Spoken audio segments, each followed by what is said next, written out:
Ada satu doa pendek yang diajarkan Allah melalui Al-Quran kepada kita semua. Doa pendek ini merefleksikan tujuan hidup kita sebagai seorang muslim. Sehingga seringkali orang menyebut doa ini sebagai doa sapu jagat, yaitu Rabbana atina fid dunya hasanah wa fil akhirati hasanah wa qina adzabannar. Wahai Tuhan kami, berikan kami kebahagiaan di dunia ini, kebahagiaan di akhirat nanti, dan selamatkan kami dari azab neraka. Dunia dan seluruh isinya sesungguhnya merupakan tujuan hidup jangka pendek dari setiap pribadi muslim. Tujuan jangka pendek yang mengantarkan kita untuk meraih tujuan jangka panjang, yaitu akhirat dan ridho Allah Subhanahu wa ta'ala. Untuk kedua tujuan ini, Islam mengajarkan nilai keseimbangan.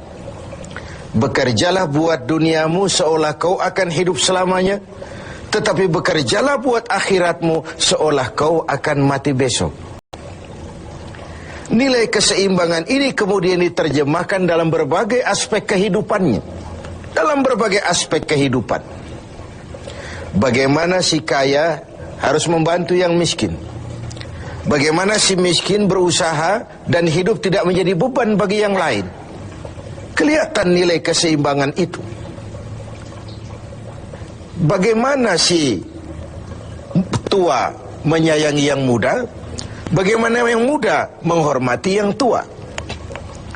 Bagaimana tuan rumah menghormati tamu, bagaimana tamu menjadi orang yang tahu diri. Ini semua merefleksikan adanya nilai keseimbangan. Jadi seakan, Bung, ini dunia. Ambil apa yang perlu, nikmati apa yang boleh.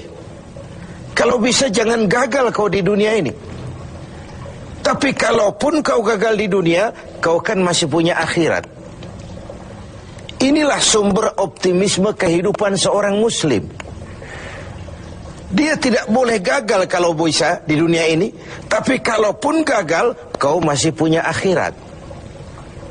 Nah, karena kau punya akhirat, caramu mencapai dunia ini diwarnai oleh keyakinan terhadap adanya akhirat nanti. Ini yang menyebabkan seorang muslim berbeda dengan yang lain, dan dia tidak terjebak menghalalkan sebuah cara untuk mencapai satu tujuan. Keyakinan adanya akhirat melahirkan etika dalam kehidupan seorang muslim pada cara bagaimana dia mencapai dunia ini. Dia tidak terjebak menghalalkan cara. Dunia ini tujuan jangka pendek. Ambil apa yang perlu, nikmati apa yang boleh, tapi jangan membuat cacat akhiratmu karenanya. Inilah yang membedakan kita dengan yang lain.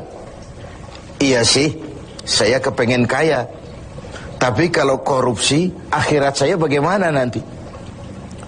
Iyalah, saya kepengen naik pangkat, tinggi jabatan, tapi kalau fitnah orang, hantam kiri sikat kanan, teman jadi lawan, lawan pun jadi teman, akhirat saya bagaimana nanti? Ini melahirkan etika pada tata cara mencapai kehidupan dunia. Tidak terjebak menghalalkan segala cara untuk mencapai sebuah tujuan. Karena apa? Tidak satu perbuatan dunia yang bagaimanapun kecilnya yang tidak akan berakibat akhirat. Raih duniamu, ambil apa yang perlu, nikmati apa yang boleh, tapi pada sisi lain jaga jangan sampai dia membuat cacat di akhirat nanti. Nah, seorang muslim yang baik tentu yang pandai meraih dua tujuan ini, mencapai fid dunya hasanah wa fil akhirati hasanah. Sementara Rasul pernah mengajarkan, bukan orang yang terbaik dari kamu orang yang hanya mengejar dunia dengan menyia-nyiakan akhiratnya. Seperti juga bukan orang yang terbaik yang mengutamakan akhirat dengan menyia-nyiakan dunianya. Tapi orang yang terbaik man jama'akuma, orang yang pandai mengkombin antara keperluan dunia dan kepentingan akhirat nanti. Nah, untuk mencapai tujuan ini, tujuan dunia sebagai tujuan jangka pendek bisa dicapai dengan ilmu, dengan sains, dengan pengalaman, dengan nasib. Makin banyak ilmu, makin mudah meraih dunia. Makin syarat kita dengan pengalaman, makin mudah meraih dunia. Atau karena faktor nasib, lalu kita bisa meraih dunia.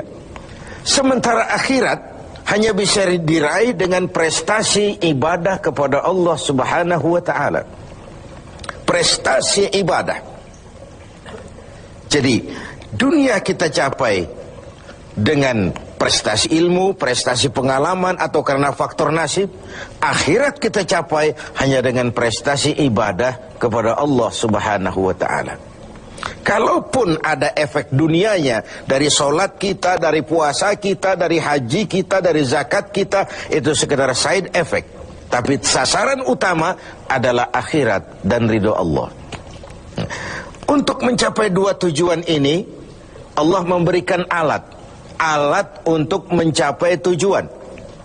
Dan dalam kaidah usul fikih dijelaskan bahwa lil wasail hukmul maqasid, alat dan tujuan hukumnya sama. Jadi kalau tujuan ke situ, alatnya harus ada untuk membawa kita ke arah itu. Saudara wajib naik ke loteng.